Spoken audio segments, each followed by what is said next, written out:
Assalamualaikum warahmatullahi wabarakatuh. Kembali lagi belajar biologi bersama Bu Nurul. Ingat, ditonton sampai habis videonya agar kalian bisa memahami materinya. Tetap semangat. Selain zat makanan yang terkandung dalam setiap menu makanan, tahukah kalian bagaimana proses makanan yang masuk ke dalam tubuh kita ini bisa diserap oleh sel-sel pada tubuh kita?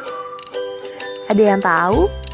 Oke deh, kalau belum tahu, kita bahas ya. Jadi, pada pertemuan kali ini, Bu Nurul akan membahas materi sistem pencernaan.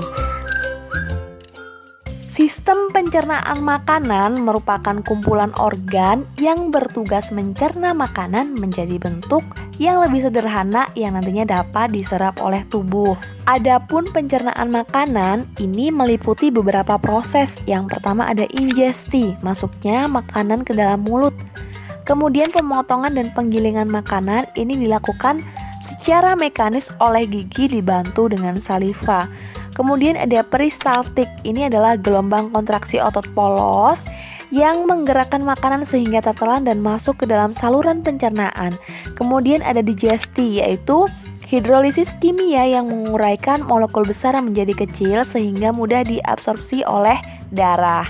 Kemudian ada absorpsi, ini pergerakan produk akhir pencernaan dari lumen, saluran pencernaan ke dalam sirkulasi darah dan limfa untuk digunakan sel-sel tubuh. Dan yang terakhir ada defekasi, yaitu proses eliminasi zat-zat sisa yang tidak tercerna dalam bentuk feses dari saluran pencernaan keluar tubuh. Sistem pencernaan pada manusia meliputi saluran pencernaan dan kelenjar pencernaan. Saluran pencernaan terdiri atas mulut, faring, kerongkongan, lambung, usus halus, usus besar, rektum, dan anus. Sedangkan kelenjar pencernaan ini terdapat pada kelenjar ludah atau saliva, lambung, pankreas, dan hati. Pencernaan ini prosesnya diawali dengan ingesti, yaitu memasukkan makanan ke dalam rongga mulut. Nah, di dalam rongga mulut ini terjadi dua macam pencernaan, yaitu ada pencernaan kimiawi, pencernaan mekanik, dan juga pencernaan kimiawi. Yang mana pencernaan mekanik itu yaitu perubahan makanan dari partikel besar menjadi lebih kecil yang dilakukan oleh gigi dengan gerakan mengunyah. Kemudian pencernaan kimiawi itu sendiri yaitu proses pengubahan zat makanan dari yang kompleks menjadi lebih sederhana dibantu oleh enzim. Perlu diketahui, enzim adalah suatu zat yang bisa mempercepat laju sebuah reaksi kimia. Lanjut, mulut ini dilengkapi dengan organ-organ pencernaan, yaitu ada gigi, lidah, dan bibir. Yang pertama kita bahas gigi. Fungsi dari gigi itu sendiri yaitu untuk menggigit, memotong, menyobek, dan juga mengunyah makanan. Selain itu juga menambah nilai estetika atau memberi bentuk wajah.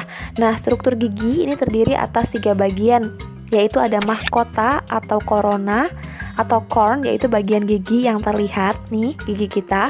Kemudian ada leher gigi atau kolum, ini yang diselubungi oleh gusi, leher gigi tadi. Kemudian ada akar gigi atau radix atau root, bagian yang tertanam di dalam rahang. Nah, adapun anatomi gigi ini terdiri atas 4 lapisan. Yang pertama ada email atau enamel. Nah, ini merupakan lapisan keras berwarna putih yang menutupi permukaan gigi. Kemudian yang kedua ada dentin atau tulang gigi. Ini merupakan lapisan sebelah dalam dari email tadi yang berwarna kekuningan. Dan yang ketiga ada yang namanya sementum.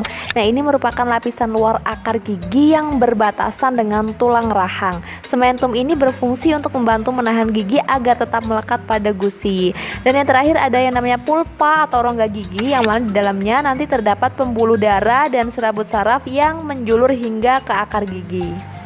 Berdasarkan bentuknya, ini gigi dapat dibedakan menjadi 4 macam, yaitu ada gigi seri atau incisivus, berfungsi untuk memotong makanan. Ada gigi taring atau caninus, ini berfungsi untuk menyobek makanan. Ada gigi geraham depan atau premolar, ini berfungsi untuk mengunyah makanan. Ada gigi geraham belakang atau molar, ini berfungsi untuk mengunyah dan menghaluskan makanan. Manusia ini memiliki dua susunan gigi. Yang pertama ada gigi primer atau gigi sulung atau gigi susu, yang mana ini tumbuh pada usia 6-26 bulan, yang mana jumlahnya ini 20 buah. Nah, pada usia sekitar 6-14 tahun nantinya gigi primer ini atau gigi susu ini akan tanggal, kemudian akan digantikan dengan gigi permanen atau gigi sekunder atau gigi tetap yang jumlahnya 32 buah. Nah, ini tumbuh pertama kali biasanya pada usia 6 tahun. Ini dia rumus giginya, Ibu cantumkan. Dilanjut, yang selanjutnya ada lidah. Lidah ini berfungsi untuk menggerakkan makanan saat dikunyah atau ditelan, kemudian untuk mengecap rasa dan membantu produksi suara untuk berbicara. Nah, pada permukaan dorsal lidah ini terdapat papila yang nantinya akan membentuk tekstur rasa. Di dalam rongga mulut ini terdapat kelenjar saliva atau kelenjar ludah, yang mana di dalam saliva ini juga terdapat fungsinya ini untuk membasahi makanan sehingga nantinya mudah dicerna. Di dalam saliva ini terdapat enzim petialin atau enzim amilase yang nantinya berfungsi untuk memecah amilum menjadi maltosa. Nah, sekresi saliva ini dapat dirangsang oleh penglihatan, bau, atau bahkan pikiran tentang makanan. Jadi wajar kalau kalian melihat atau mencium bau makanan tuh langsung keluar tuh air liurnya gitu ya, kelenjar salivanya. Selanjutnya yang kedua kita bahas tentang faring. Nah, faring ini berbentuk seperti tabung yang berhubungan dengan rongga hidung, rongga telinga tengah, dan laring. Faring ini berfungsi untuk membawa makanan dari rongga mulut menuju ke esofagus. Pada pangkal faring terdapat katu pernafasan atau yang disebut dengan epiglotis. Nah, fungsi dari epiglotis ini sendiri yaitu untuk menutup saluran pernafasan agar makanan yang kita makan ini tidak masuk ke laring atau saluran pernafasan tersebut. Yang ketiga ada kerongkongan atau esofagus. Nah, esofagus ini berfungsi untuk menggerakkan makanan dari faring ke lambung dengan gerakan peristaltik. Peristaltik ini merupakan gerak kontraksi dan relaksasi dari otot polos yang dapat mendorong makanan untuk menuju ke lambung. Makanan berbentuk bolus dari esofagus tadi akan masuk ke lambung. Lambung ini adalah organ pencernaan yang berbentuk seperti huruf J, terletak di rongga perut bagian atas sebelah kiri di bawah diafragma. Lambung terbagi menjadi 4 bagian, yaitu ada kardia berbatasan dengan esofagus oleh otot sphincter esofageal, kemudian ada fundus bagian yang membulat terletak di atas sebelah kiri, ada badan bagian terbesar lambung terletak di bawah fundus, ada pilorus yaitu bagian bawah yang menyempit berbatasan dengan usus halus oleh otot sphincter pilorus. Nah, otot sphincter ini berfungsi untuk membuka dan menutup mulut lambung. Lambung merupakan kantung makanan yang melakukan gerak peristaltik dan pencernaan enzimatik. Gerak peristaltik lambung ini berfungsi untuk mengaduk, mencampur makanan dengan getah lambung dan menghasilkan makanan berbentuk bubur atau yang biasa disebut dengan kim. Nah, di sini getah lambung ini mengandung yang pertama ada yang namanya asam klorida atau HCl. Nah, asam klorida ini merupakan asam kuat yang berperan mengubah pepsinogen menjadi pepsin. Perlu diketahui bahwa pepsinogen adalah bentuk enzim pepsin yang belum aktif. Selain itu, HCl atau asam klorida juga dapat membunuh kuman yang masuk bersama makanan. Nah, asam klorida ini menyebabkan pH lambung menjadi rendah atau asam sehingga di lambung tidak ada pencernaan karbohidrat. Diingat-ingat ya. Kemudian yang kedua ada pepsin. Tadi disebutkan pepsin merupakan enzim yang bekerja mencerna protein menjadi polipeptida pendek atau yang bisa mengubah protein menjadi pepton. Kemudian ada renin. Renin ini dia bisa menggumpalkan kaseinogen untuk diubah menjadi kasein. Sebelum lanjut ke saluran pencernaan yang selanjutnya, kita bahas dulu tentang kelenjar pencernaan yang satu ini, yaitu ada pankreas. Nah, pankreas ini terletak secara horizontal di bagian belakang bawah lambung. Pankreas ini dia tersusun atas sel-sel eksokrin yang bisa menghasilkan enzim-enzim pencernaan. Nantinya enzim yang telah dihasilkan oleh pankreas ini akan diteruskan untuk menuju ke usus halus, tepatnya di usus 12 jari atau duodenum. Nah, fungsi dari enzim yang dihasilkan dari pankreas yaitu untuk mencerna karbohidrat, protein, dan juga lemak. Enzim yang dihasilkan oleh pankreas yang pertama ada tripsinogen. Nah, ini diaktifkannya oleh enterokinase yang dihasilkan oleh usus halus menjadi tripsin. Nah, tripsin ini berfungsi untuk memecah protein dan polipeptida besar menjadi peptida yang lebih kecil. Kemudian ada kimotripsin. Fungsinya sama dengan tripsin, yaitu untuk memecah protein atau polipeptida besar. Kemudian ada lipase. Fungsinya untuk menghidrolisis lemak menjadi asam lemak dan gliserol. Kemudian ada amilase. Ini fungsinya untuk menghidrolisis zat tepung menjadi disakarida, yaitu dalam bentuk maltosa, sukrosa, dan laktosa. Kemudian selain enzim, jadi pankreas juga menghasilkan natrium bikarbonat yang bersifat basa, yang mana fungsinya untuk menetralkan kim yang berasal dari lambung tadi yang sifatnya asam. Meskipun bukan bagian dari saluran pencernaan, tapi hati memiliki peranan yang penting dalam sistem pencernaan karena bisa menghasilkan cairan empedu. Nah, cairan empedu ini diantaranya ada air, kemudian ada garam empedu, ada bilirubin, dan ada kolesterol. Fungsi hati dalam sistem pencernaan yang pertama yaitu untuk mempertahankan homeostasis gula darah.